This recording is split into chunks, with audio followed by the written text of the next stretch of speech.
El campo magnético de la Tierra nos protege. ¿Cómo se orientan los animales en sus migraciones? Los animales son mucho más sabios en ciertos aspectos que los humanos. Básicamente nos superan en un detalle. Se mueven totalmente por instinto. Y este instinto les ha llevado a desarrollar lo que se conoce como magnetorrecepción, que esto es la capacidad para usar el campo magnético de la Tierra en su beneficio. La magnetorrecepción es básicamente la habilidad animal de sentir el campo magnético de la Tierra. Es simple. Esto se debería considerar como un sexto sentido que usan estos seres para navegar y moverse por el planeta sin perderse. Es decir, es una especie de GPS instintivo.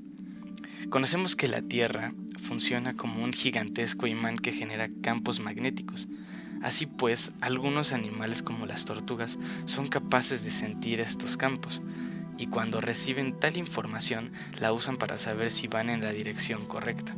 Es como si tuvieran una especie de mapa mental que les sirve de guía o algún tipo de brújula, algo como el sentido de radar de Daredevil, el superhéroe de Marvel.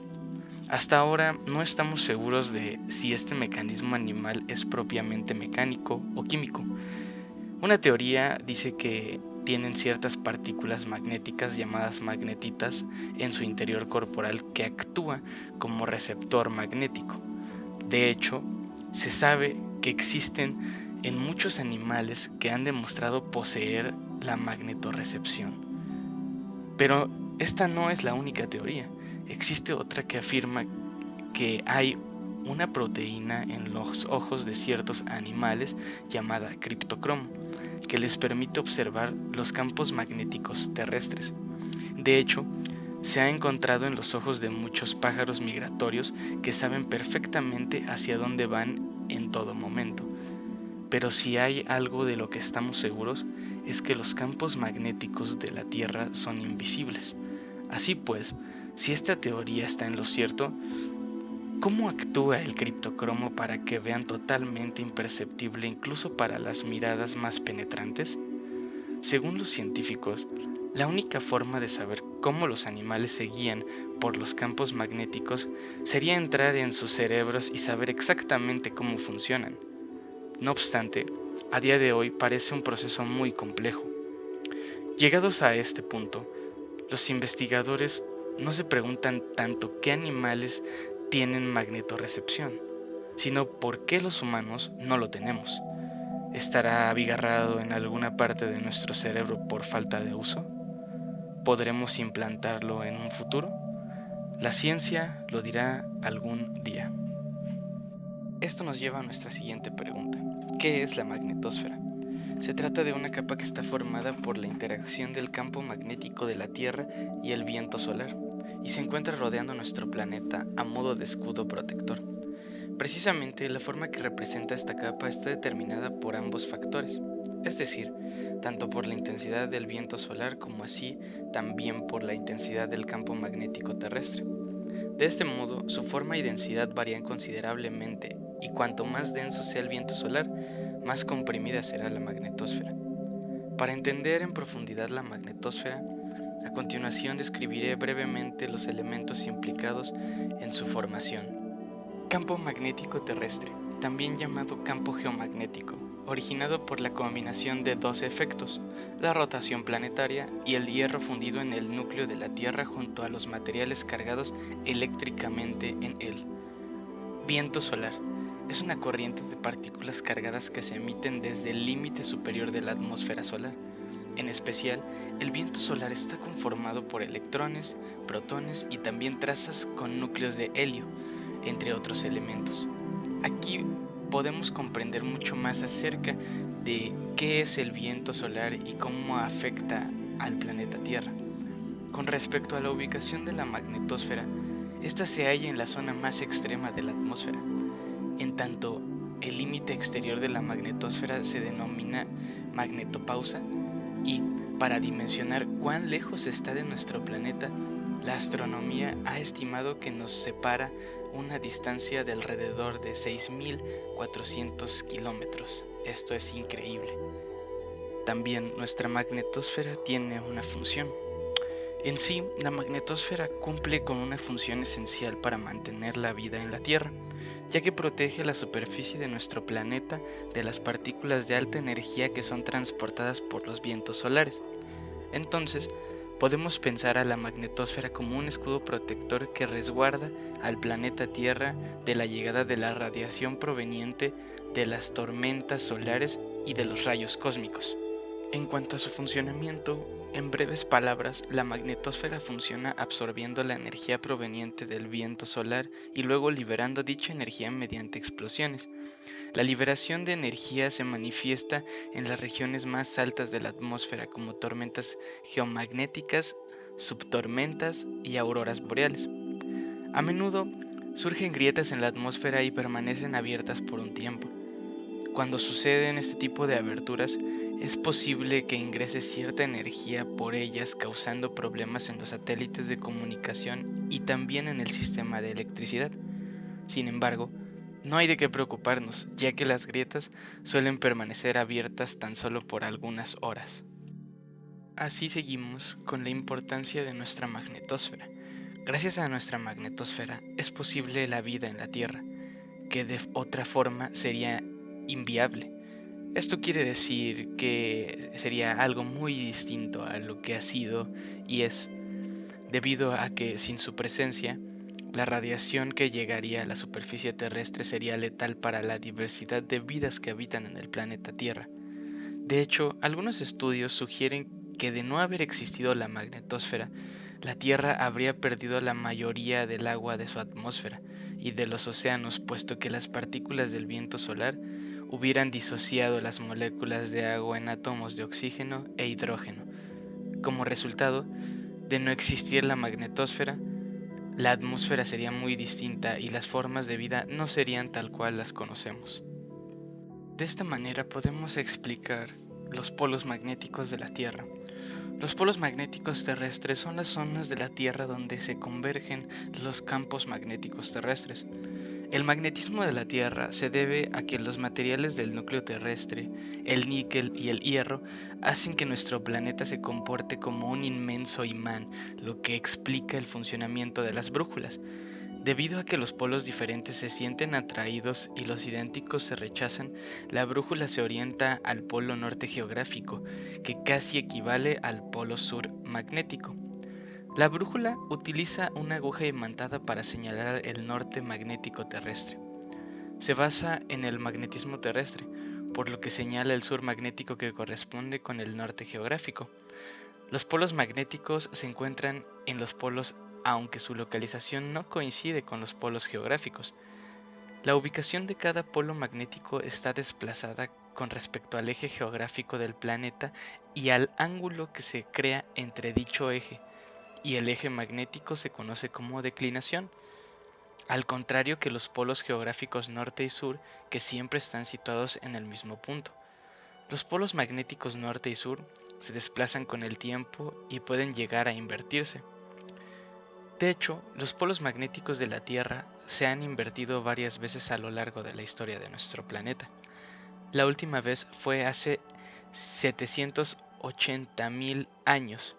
El polo norte magnético de la Tierra se está desplazando de Canadá a Siberia a una velocidad de 10 kilómetros por año, desde el comienzo del siglo XX, llegando a 40 kilómetros por año en 2003. Los científicos no saben con certeza por qué se produce la inversión de los polos magnéticos y tampoco hay predicciones sobre las consecuencias que tendría una inversión de los polos magnéticos para nuestras civilizaciones modernas, pero no parece probable que fueran desastrosas. Seguramente te estarás preguntando cuál es el siguiente tema, y así es, son las auroras boreales. Las auroras boreales son reales, son uno de los espectáculos naturales más alucinantes de nuestro planeta, y sin embargo, muchas personas no conocen mucho sobre este fenómeno. ¿Qué son las auroras boreales? La aurora boreal es un fenómeno astronómico natural que consiste en un despliegue de luces a través del cielo nocturno de la Tierra, principalmente visibles en las latitudes más altas de nuestro planeta. De forma técnica, las auroras boreales son luces que se producen cuando las partículas cargadas con radiación cósmica colisionan con los átomos de oxígeno y nitrógeno presentes en nuestra magnetosfera, Por lo tanto, la aurora boreal es el resultado de miles de millones de moléculas energizadas que emiten pequeños destellos de luz cuando golpean nuestro planeta. Esto es solo visible por las noches. Pero, ¿cómo se forman las auroras boreales? La aurora boreal se forma cuando las partículas que emite el Sol chocan con el campo magnético de la Tierra. Estas partículas son arrastradas por la magnetosfera hacia los polos como si fueran imanes, y a su paso colisionan con átomos de oxígeno y nitrógeno produciendo destellos de luz. La actividad solar que forma la aurora boreal hace que el Sol emita estas partículas, llamaradas y manchas solares constantemente cargadas. Este plasma viaja desde el Sol por el espacio a través del viento solar. Si aumenta la actividad solar y el Sol expulsa más partículas de lo vital, se produce lo que llamamos tormentas solares. Durante las tormentas solares podemos ver fuertes despliegues de auroras boreales formadas por grandes grupos de partículas solares o eyecciones de masa coronal. Pero, ¿dónde se puede ver la aurora boreal? Los mejores lugares para ver la aurora boreal están en la zona auroral. Esta es una área ubicada en una latitud alta donde las auroras boreales son más visibles. En la zona subauroral, el área debajo de la zona auroral, también puedes ver la aurora boreal, pero necesitarás una actividad solar más fuerte. Pero, ¿cada cuánto se ven las auroras boreales? La visibilidad de la aurora boreal está completamente relacionada con la actividad solar, que también está conectada al ciclo solar. El Sol sigue un ciclo de 11 años, con un periodo de mayor actividad en el medio llamado máximo solar, y un periodo de menor actividad al principio y al final llamado mínimo solar. Aunque durante el máximo solar las auroras boreales son más frecuentes, también se pueden ver durante el mínimo solar. Ahora mismo, en 2022, estamos empezando el ciclo solar número 25 y posiblemente en 2024 y 2025 el Sol debería alcanzar su pico de actividad solar. Y entonces, ¿cómo funciona una brújula? La brújula es un instrumento que sirve para orientarse, por medio de una aguja imantada que señala el norte magnético, que es ligeramente diferente pero cada zona del planeta, y distinto del norte geográfico. Utiliza como medio de funcionamiento el magnetismo terrestre. La aguja imantada indica la dirección del campo magnético terrestre, apuntando hacia los polos norte y sur. La brújula funciona en cualquier zona del mundo, menos en las zonas polares norte y sur, debido a la convergencia de las líneas de fuerza del campo magnético terrestre. Pero, ¿cómo funciona la brújula? La brújula usa el campo magnético de la Tierra para indicar el norte, usando el principio de repulsión del campo magnético con la misma polaridad y atracción con diferentes polaridades, y luego usando el norte como un punto de partida, ajustándolo a 0 grados y determinando el ángulo de cada posición en el sentido de las agujas del reloj. Así se puede usar para indicar la dirección.